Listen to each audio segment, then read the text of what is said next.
মুখটা লক্ষ্য করে দেখলাম ভীষণ ট্যান পড়ে গেছে। আমি এই ডিটান ক্রিমটা ইউজ করছি ইদানিং। তো এটার নাম রাগা ডিটান ক্রিম। লাগিয়ে নিয়ে আসছি।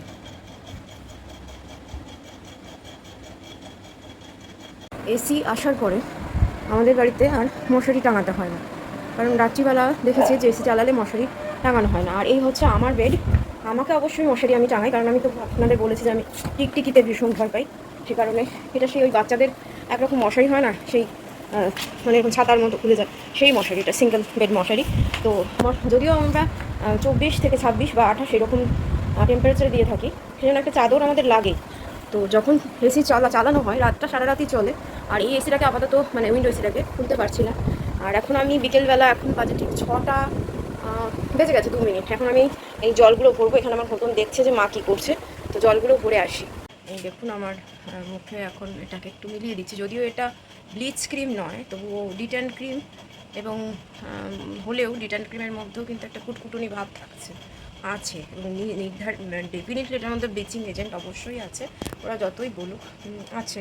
এবং সেই কারণেই আমি বলবো, মানে আমার সাধারণ বুদ্ধিতে আমি বলবো যে ডিটানিং ক্রিম ইউজ করুন বা ব্লিচ ইউজ করুন, সেটা কিন্তু সূর্য ডুবে যাবার রাত্রে করলে সব থেকে ভালো। এবং তারপরে আগুনের তাপে বা রোদে, মানে দিনের বেলা করলেও রোদে না বেরোনোই ভালো, তাতে করে না স্কিনটা পুড়ে যাওয়ার চান্স থাকে।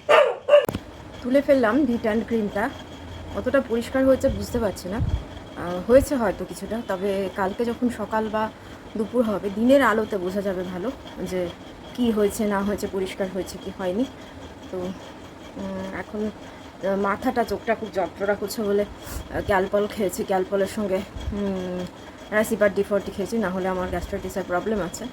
তো একটু চোখ বন্ধ করে থাকলে ভালো লাগবে। ড্রাই আইজের সমস্যাও আছে আমার। অনেক দিন হলো চোখটা দেখানোও হয়নি, প্রায় 2 বছর হয়ে গেছে। 21 সালে দেখিয়েছিলাম। হ্যাঁ, 21 সালে দেখিয়েছি, 24 সাল হয়ে গেছে। চোখটা দেখাতেই হবে। চোখের জন্য মানে এত কিছু করছি, অথচ চোখটা দেখাচ্ছে না। এটা খুবই অন্যায় কাজ করছে। সব কিছু মিটে গেলে এবার চোখটা অবশ্যই দেখাবো। Good morning. ঘামতে ঘামতে চলে এসেছি আপনাদেরকে নিয়ে রান্নাঘরে। চলুন দেখা যাক কী কী হচ্ছে আর কী কী হয়ে গেছে। এখানে আলু পটলের তরকারি হচ্ছে, রসা করে, মানে আলু পটলের রসা। এখানে ডিম সেদ্ধ বসিয়েছি, ছেলে 2টো ডিমের কুসুম ছাড়া খাবে। এখানে ভাত হচ্ছে, আর এখানে আমি রুটি করছি। এই চপিং বোর্ডটা আমি সব কিছুর উপরেই কাজ করি। আলু পটলের তরকারি, এটা হচ্ছে ঘোতনের মাছ, এটা হচ্ছে মাছ ভাজা, এটা হচ্ছে পেঁয়াজ ফোড়ন দিয়ে ডাল। আমার নতুন ওয়াশিং মেশিন, বশ কোম্পানির, AI যুক্ত আর ফুললি অটোমেটিক ফ্রন্ট লোডিং, আজকে ইনস্টল হলো। আমি বহুদিন ধরে খুব কষ্ট পাচ্ছিলাম সেমি অটোমেটিকের একটা ড্রাম থেকে আরেকটা ড্রামে ভেজা জিনিস তুলতে। আমার যেহেতু সেলাই আছে, আমি আগেও বলেছি, তো এইমাত্র করে দিয়ে গেলেন ইঞ্জিনিয়ার। তো এখনও আমার সাবান ছড়ানো হয়নি। আর রোজের কাপড় জামা বেশ খানিকটা জমিয়েও রেখেছিলাম যাতে করে চালাতে পারি।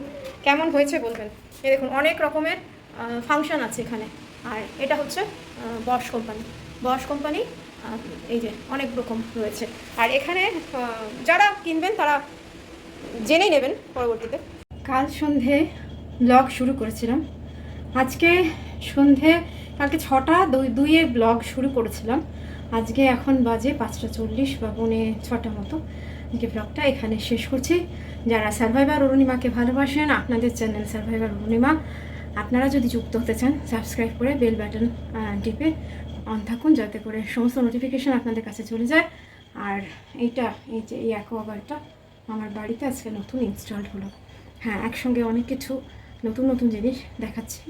জীবনে এটাই শেষবারের মতো। যতগুলো জিনিস প্রয়োজন ছিল, যতগুলো জিনিস যে কাজগুলো করতে আমার কষ্ট হচ্ছিল, সেগুলো হয় নতুন কিনলাম বা রিপ্লেস করলাম। ভালো থাকবেন বন্ধুরা, আনন্দে থাকবেন। আমিও নিজের মধ্যে নিজের আনন্দ খুঁজে নেবার চেষ্টা করছি। আর একটা খুব গুরুত্বপূর্ণ কথা আজকে শুনলাম, কারোর জন্য কেউ করে দেয় না, নিজেরটা নিজেকে করে নিতে হয়। এটা খুব গূঢ় সত্য। যত তাড়াতাড়ি বুঝবেন তত তাড়াতাড়ি ভালো থাকবেন। আগামীকাল আসবো আবার অন্য ব্লগ নিয়ে। চলি আজকে, টাটা।